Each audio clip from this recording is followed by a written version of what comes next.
Thank you for joining us for this look at some of the best stories from KPBS News. This week, I'm Maya Trabulsi. Coming up, Balboa Park has a huge backlog of overdue maintenance. New parking fees will cover some of it. We'll tell you about the plans to spend that money. Do Americans still share the same civic values? It's a question we're examining in a new Public Matters series, and that includes the concept of empathy for those who are struggling. And KPBS isn't the only local outlet dealing with cuts to public broadcasting. Hear from San Diego's jazz station, KSDS, about the challenge it's facing. We start with more ICE arrests this week at Immigration Court in downtown San Diego. Nearly a dozen clergy and lay people showed up to lend their support for refugees and asylum seekers. Alexander Nguyen says it's part of a new ministry by the Catholic Diocese of San Diego. They're clergy and parishioners who are volunteering their time to accompany refugees and asylum seekers for their day at Immigration Court. It's a new interfaith program headed by the Catholic Diocese of San Diego. God who hears the cry of the poor is there with them. They're there to provide comfort, hope, and faith, literally. It stands for Faithful Accompaniment in Trust and Hope. Know that they're not alone. Father Hung Nguyen from Our Lady of Guadalupe thinks their presence has helped. If that gives them a sense of hope, if that gives them a sense of inner peace to find way to move forward, that's a big win. The program is a follow-up to the effort started 6 weeks ago on World Refugee Day, where Bishop Michael Pham and other religious leaders accompany refugees on their immigration hearings. He says he felt compelled to act after seeing the ICE raids in El Cajon and North Park. Pham says this is personal for him because those raids reminded him of the regime he fled in Vietnam as a young boy. Who were very oppressive, who did the same raids as what we saw here. That's why it takes another level of how serious this is for me. ICE agents have been staking out in the hallway of immigration courts to detain asylum and refugee seekers after the cases were heard. The hope is that with the presence of clergy, those courthouse arrests will stop. Father Nguyen says that hasn't been the case, at least on the first day of the ministry yesterday. In the afternoon, there were 2 arrests.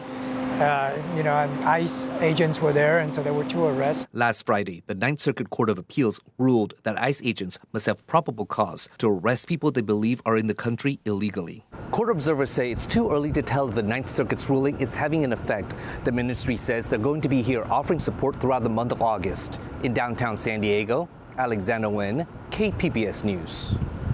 New research is measuring the economic impact of ICE arrests in California. Gustavo Solis says it shows nearly 500,000 Californians did not show up to work the week after the Trump administration ramped up immigration raids. Would you believe me if I told you that immigration arrests are hurting California's workforce about as much as the beginning of the Great Recession in 2008? That's exactly what is going on, according to a new report out of UC Merced. I'm Gustavo Solis, and this is the Border Brief. Now, this is the first report that examines the economic impact of the Trump administration's mass deportation campaign. It relies on monthly surveys from the U.S. Census Bureau to tell us how many people showed up to work in a specific week. And anyone can download the data from this website. But it's massive, so much so that it almost crashed my computer. So instead of doing this myself, I talked to Edward Flores. He runs UC Merced's Community and Labor Center. And he told me that the survey could not have come at a better time. In June, it just so happens that the current population survey was being collected the week after the escalation in immigration enforcement actions in California. The results show a 3.1% drop in the number of people reporting to work in California during that week. So in California, this translates into roughly 465,000 fewer Californians reporting having worked during the week of escalated immigration enforcement. That's comparable to the first month of the Great Recession of 2008, when California saw a 3% drop, according to the report. One of the most interesting things about this report is that it contradicts talking points about immigrants taking jobs away from Americans. The data show that when ICE arrests immigrants, the entire workforce, citizens and non-citizens, lose work. Edward told me that this plays out in all sorts of ways. If just one piece of the supply chain is reliant on immigrant labor, like farm workers for instance, removing that piece creates a domino effect on the entire system. If crops are not being harvested, they're not being transported, they're not being stored, they're not being sold. Immigrants being too afraid to shop.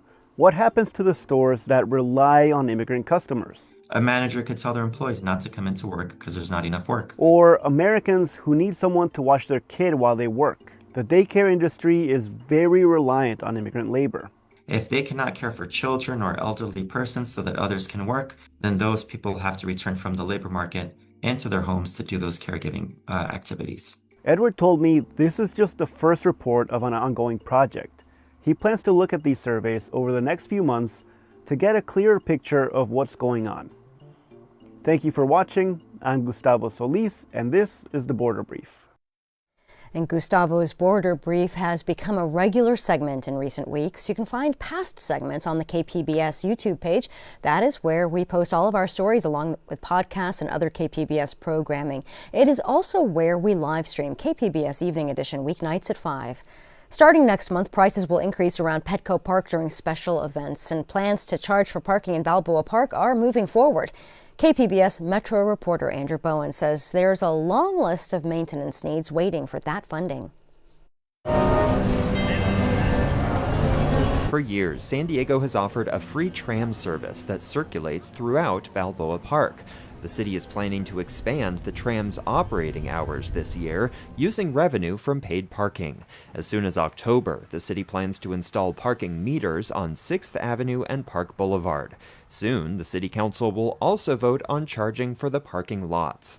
And there's no shortage of ideas on how to spend the revenue. So there's the day-to-day maintenance needs of the park, right? And then that doesn't even take into consideration the at least $500 million that we expect in deferred maintenance that the park needs. So. Katie McDonald is president and CEO of Forever Balboa Park, the nonprofit that raises money from philanthropists to support the park. The group opposes paid parking, but recognizes the city has to find money somewhere.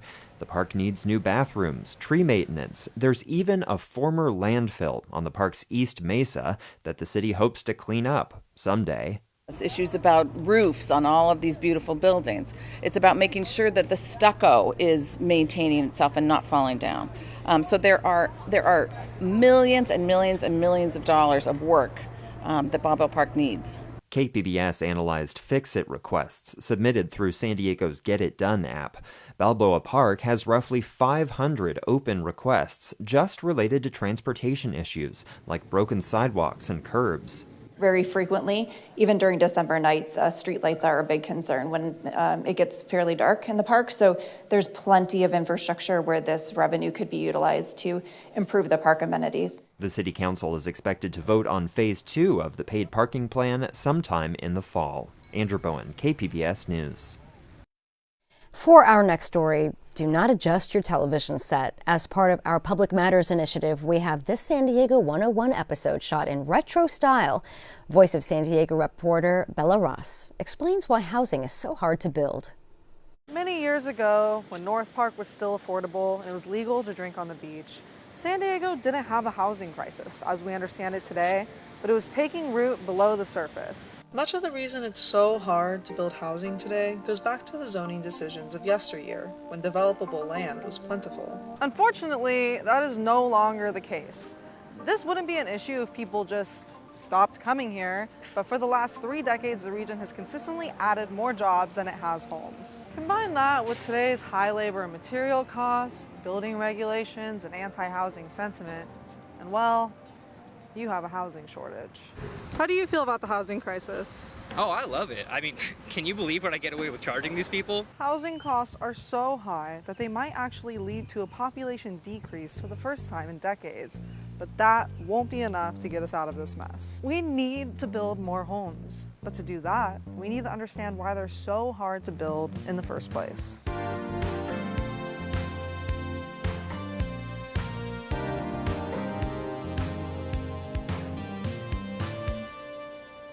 San Diego passed its first zoning ordinance in 1923, and it was basically a thinly veiled mechanism for racial segregation. This ordinance determined what could be built where, and it strongly favored single-family homes over apartments and townhouses. This has barely changed over the last 100 years. More than 3/4 of the region's residential land is still zoned for single-family houses. On top of this, San Diego faces unique geographic constraints that limit our ability to sprawl. Our options are basically to build east or build up. But sprawl has its own issues, such as wildfires and long commutes that are bad for the climate.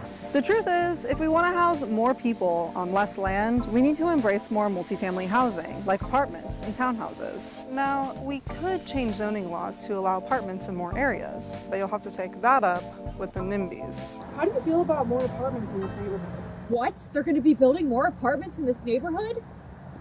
Where are you calling? My yard's my guy.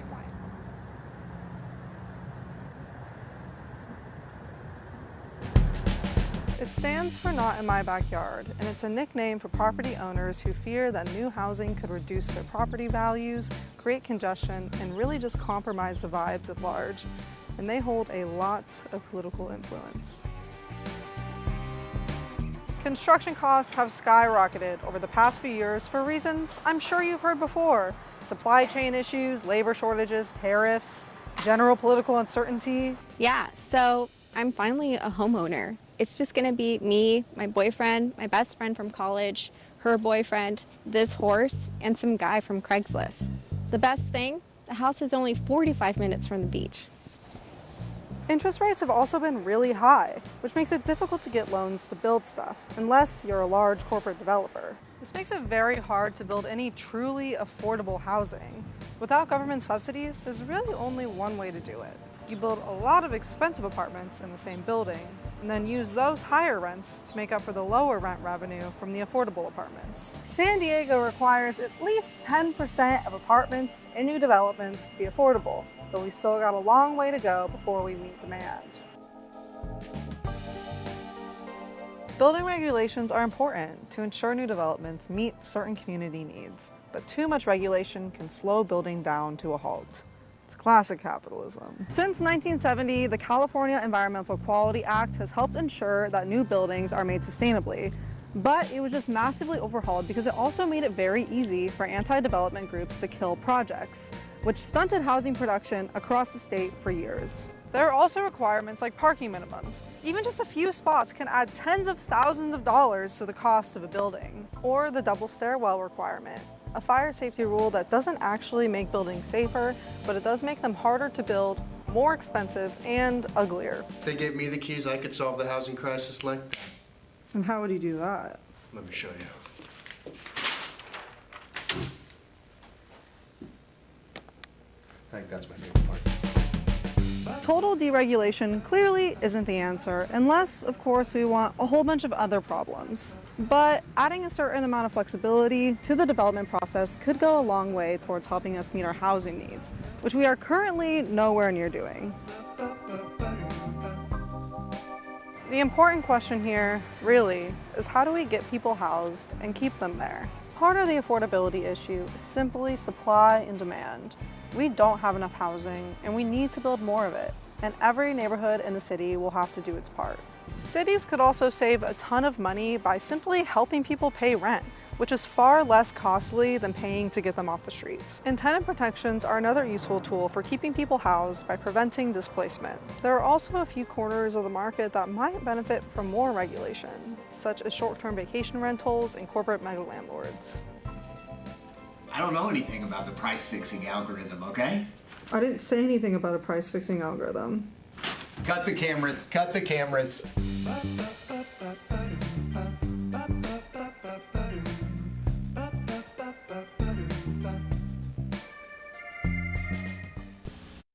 And KPBS and our Public Matters partners recently did a deep dive into where housing is being built and where it's not. Check out the series at kpbs.org/Whose Backyard. Local high school students are wrapping up summer internships at the Salk Institute in La Jolla. KPBS education reporter Katie Anastas tells us about one student who spent her summer researching how plants and fungi talk to each other. Kelly Sempner graduated from High Tech High Mesa in June. She first visited the Salk Institute with her high school biology class. I've always found plants a really interesting species to work on, so I wanted to try molecular plant biology. She spent 8 weeks this summer doing just that in Lena Mueller's lab. Mueller studies the relationship between fungi and plants. The roots can take up nutrients from the soil, right?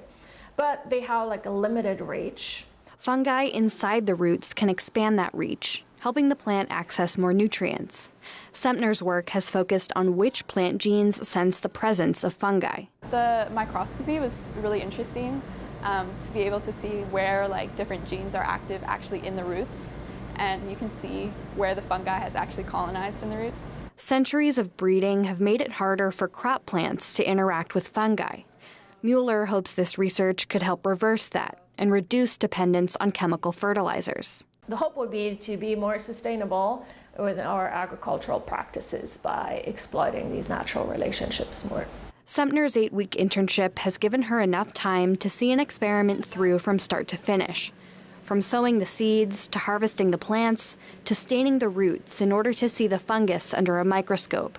This internship has taught me a lot about what a real research job looks like and what a really strong community can teach you and help you grow. She's one of 13 local high school students who did research at the Salk Institute this summer. Mueller says they bring curiosity and excitement to their work. We all have like great interest in training the next generation of scientists, because these are the people who are going to be making the discoveries that are going to solve the problems of the future. Sempner's path to becoming a scientist takes her to UC Santa Barbara this fall, where she plans to study biology. Katie Anastas, KPBS News. And make sure you sign up for our newsletters to get a list of our most popular stories. And here are some from this week. Immigration agents arrest a parent outside of a Chula Vista elementary school. Groundbreaking will lead to hundreds of affordable housing units coming to Mission Valley. And Oceanside ranks as a top place for retirees as the city develops a plan to help seniors thrive. Lived Experiences is a nonprofit that two brothers started in a church basement and then took on the road bringing food and services to North County communities. Now they have a new home, and KPBS North County reporter Tanya Thorne says the brothers have big dreams for the future. Dreams come true. Yeah, so this is a long time coming. And so we started at the bottom of a church with the same idea that we could have a space, a safe space to provide love, peace, opportunity. Oscarina and Lalo Ortega used to organize mobile food distributions and hauled a free laundry trailer to different communities. Before, it would have to be one day in Carlsbad, one day in Oceanside.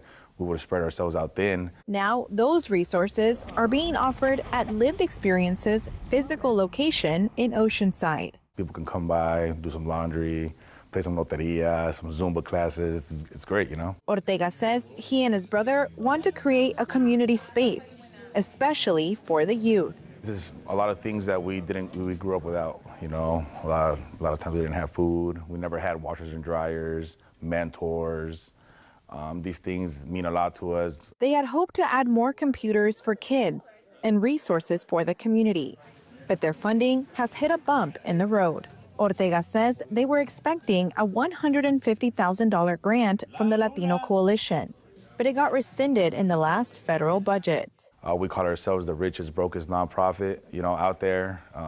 The money that we do get is just going right back into the community. For now, they are relying on community support from people like Henry Ocampo, a lowrider bike enthusiast. So we're trying to figure out ways to just build bikes, have kids come in, get them off the streets, get them to do something positive, and show that our community can do something beautiful, something that shines, something that's, eye-catching. The bikes are also available for the public to rent as a way to generate income for the center. And there are services like a diaper bank.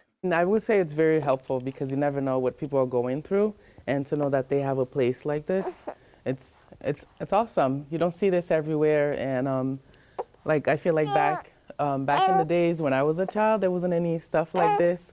The center is open Monday through Saturday from 10 a.m. to 8 p.m. on North Redondo Drive in Oceanside. The brothers' goal is to offer more classes and resources to their North County communities. The way we see ourselves is there's Boys and Girls Club, there's YMCA, and then there's Lived Experiences. So we want to definitely not be competitive, but we want to be a natural kind of resource center for others and natural support system for the communities. Tanya Thorne, KPBS News. Billionaire Elon Musk calls empathy suicidal to Western civilization, but a local neuroscientist says feeling empathy and acting on it are not just pivotal to our health, but to humanity's salvation. KPBS reporter Amita Sharma brings us this story, the first in a 6-part series about civic values. Empathy means feeling another's emotions. It's as native to humans as hearing, vision, taste. So says William Mobley, founding director of the Sanford Institute for Empathy and Compassion. He explains the parts of the brain that activate when we are sad, distressed, happy, also switch on when we see others in those states. Compassion is acting on empathy. Example, over a quarter of San Diegans volunteer at hospitals, nursing homes, food pantries, and animal shelters. A recent poll shows most Americans believe empathy and compassion are declining. Mobley says we're overwhelmed. We're at a point where there's just too much suffering, where we turn away from it and we just say, well, homelessness is bad, war is bad, this is a hostile place to live, but, I'm just one person. I need to try to live my life. But Mobley challenges us not to look away because the images of others' pain will remain in the brain and burn. You know what happens when you do that? You begin to blunt your feelings even in your own environment. You begin to think that one way to deal with discomfort is to ignore it. And when you ignore discomfort, you begin to become less of the person that you could be. And you lose opportunity to see the other person and become aware of them and care for them and be compassionate. And that hurts you just like it hurts the other person. He applies that principle to all of humanity struggling with polarization. Now more than ever, Mobley says it's important for people to talk to others who don't look or think like them. Doing that, though, first requires a commitment to empathy. Amita Sharma, KPBS News. Amita Sharma reporting, and that was part 1 in a series about civic values. Public Matters is a partnership with KPBS, iNewsSource, and Voice of San Diego. You can see more of our stories at kpbs.org/publicmatters. Think of public radio in San Diego, and our radio station, KPBS FM, probably comes to mind. But there is another public radio station in San Diego that's also facing the challenge of federal budget cuts. John Carroll spent some time at KSDS Jazz 88.3 recently to listen and to learn. Broadcasting from the campus of City College, this is member-supported KSDS San Diego. Larry Murray with you. It is Midday Jazz in the afternoon. San Diego's Jazz FM 88.3. Tucked into the L building adjacent to Curran Plaza is a radio station that's been around since 1951. Back then, it was a student radio station. It morphed into a public radio station by the time 1973 rolled around, and in 1985, it became San Diego's only jazz and blues station. We've been successful at keeping that for over 50 years, which is really pretty remarkable. Ken Poston is the general manager of Jazz 88.3, so he understands like few others what KPBS management is dealing with, the loss of federal funds. For us, as you may know, the hit is $4.3 million, or 12% of our budget. Poston is dealing with a much smaller hit in dollars, $200,000, but a much bigger one as a percentage of the station's budget. It's 20% of our operating budget. All right, San Diego's Jazz 88.3. With a hit like that, Poston and his team wasted no time in taking action to plug that hole blown into the budget. We did a 3-day emergency fundraiser last week and got about half of it back already. So, as I suspected, I kind of felt that our listeners were loyal enough and would understand the circumstances enough that they would really step up, and they did. Why such loyalty? Well, just like KPBS, when Jazz 88.3 listeners tune in, they know what to expect. There are a lot of things that make this place unique. One of them is that there are no playlists. All of the on-air hosts select their own music. Here's Blossom Dearie. This is from a release called Verve Jazz Masters number 51, and bang goes the drum. Someone tells me what to play, when to play it, or anything of that nature. So yeah, it's really great, you know, because at this particular station, each one of us has a preference. Some like quartets, some like big bands, some likes the dance music of the 40s, and it all gets mixed in and we all sound different. Before the cutback in federal funding, the future of those sounds was pretty well assured. But with the cuts comes a difficult question. What if KSDS is unable to replace the lost funding?